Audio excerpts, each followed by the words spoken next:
Hey guys, I had planned to make a project video this week, but I only got about a third of the way through the project. So rather than splitting it up awkwardly, um, I'm going to do sort of a prequel to that video. Um, what I did earlier this week, I went to my metal guy. I got some 1-inch square tube, and that was actually all I got at that point. I had everything else I needed. And what I'm going to do is take my old unused chainsaw, turn it into a sawmill. If you're interested in getting a better visual of what I'm building, look up Alaskan chainsaw mill, Alaskan chainsaw sawmill.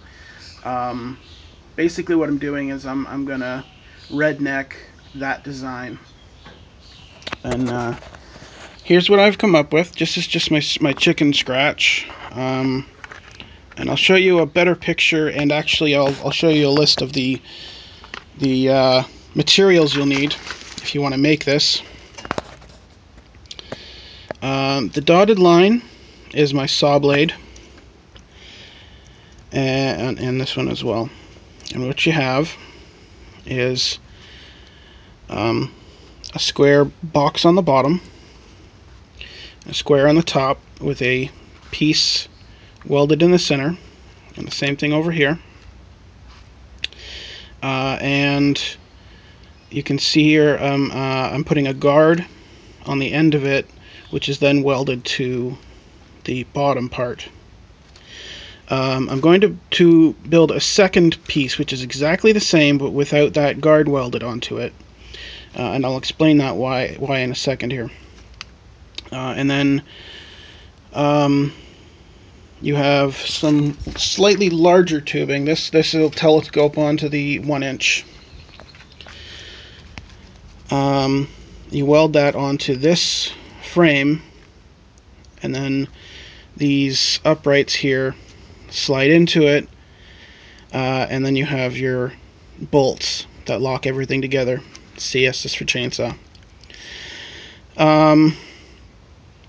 The second part, bottom, without the guard, will be for this one. And you notice I have a question mark there.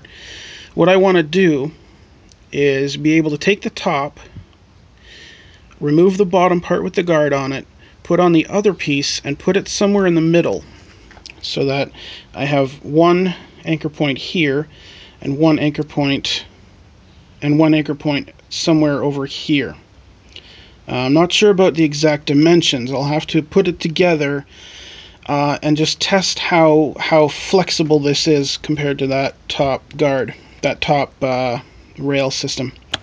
The plan for this is I'll be able to mount the chainsaw in such a way that it lets this end of the bar, it leaves it free, leaves it completely open, so that I have my two anchor points, so that I have my two anchor points, and then this whole end of the bar here is free to cut. That'll allow me to make cuts on the end and meet them up with another cut that I made with a circular saw, or just a rough cut with the chainsaw itself. But I don't know how well that's going to work out. That's why it's a question mark, and I don't even know if it will get made in the end.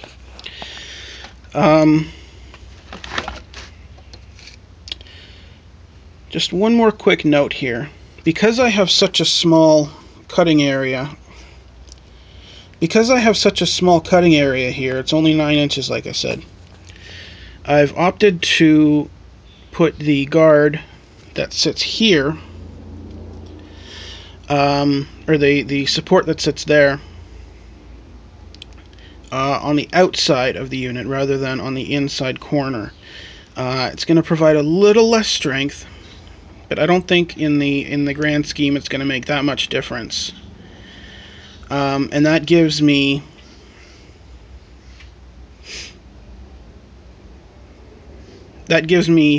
about an inch more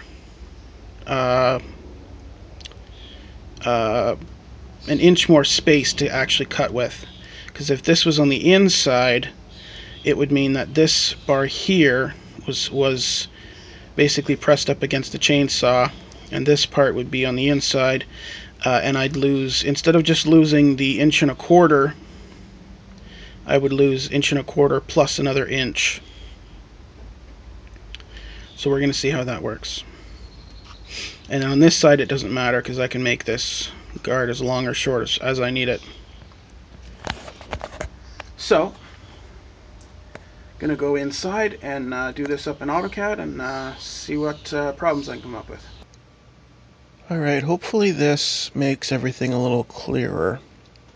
I've actually swapped this picture from the hand drawing, the pencil drawing, so that it's a little more intuitive if you're right-handed, because, well, not necessarily right-handed, but this is the way you're going to be using it.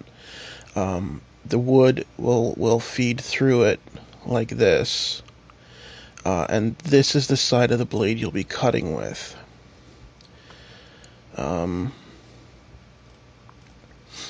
Go up here and I can just turn a couple of these off and I'll show you. This is your saw. Okay. This is the top view and this is the side view. This view here you will have as you're using the saw. This is what you're going to see as you're pushing it. And then from there,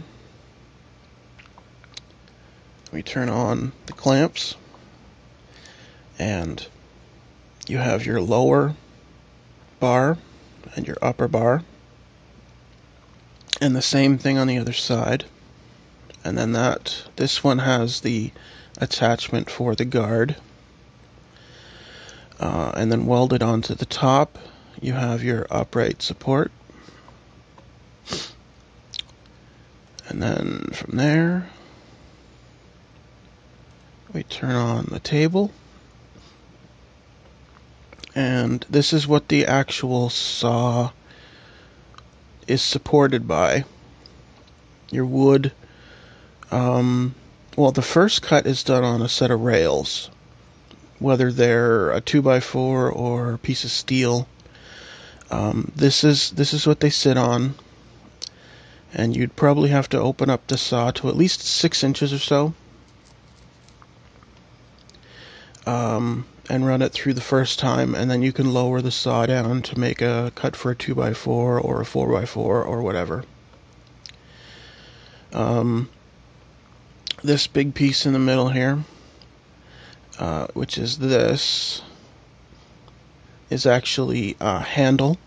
So you have your one hand on your trigger, which is back here. And then you have your other hand on this, and that gives you support. And I've included the third anchor point just in the drawing. Just I put it in a random spot. I don't know exactly where it's going to go, but we're going to find out eventually. So I hope you like it. If you would like this drawing and a list of parts for this specific unit, which I'll include just after this commentary part, I'll probably put them up on torrent. I'll put a link in the description if you're interested. If you don't have a torrent client, just let me know, and I can email them to you. So, with that, you guys have yourselves a good day.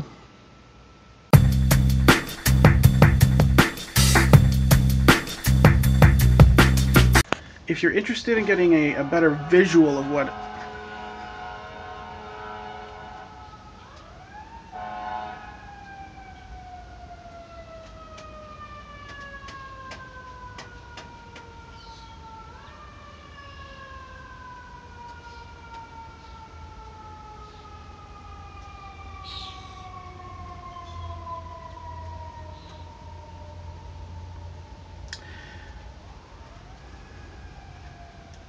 if you're interested in getting a better visual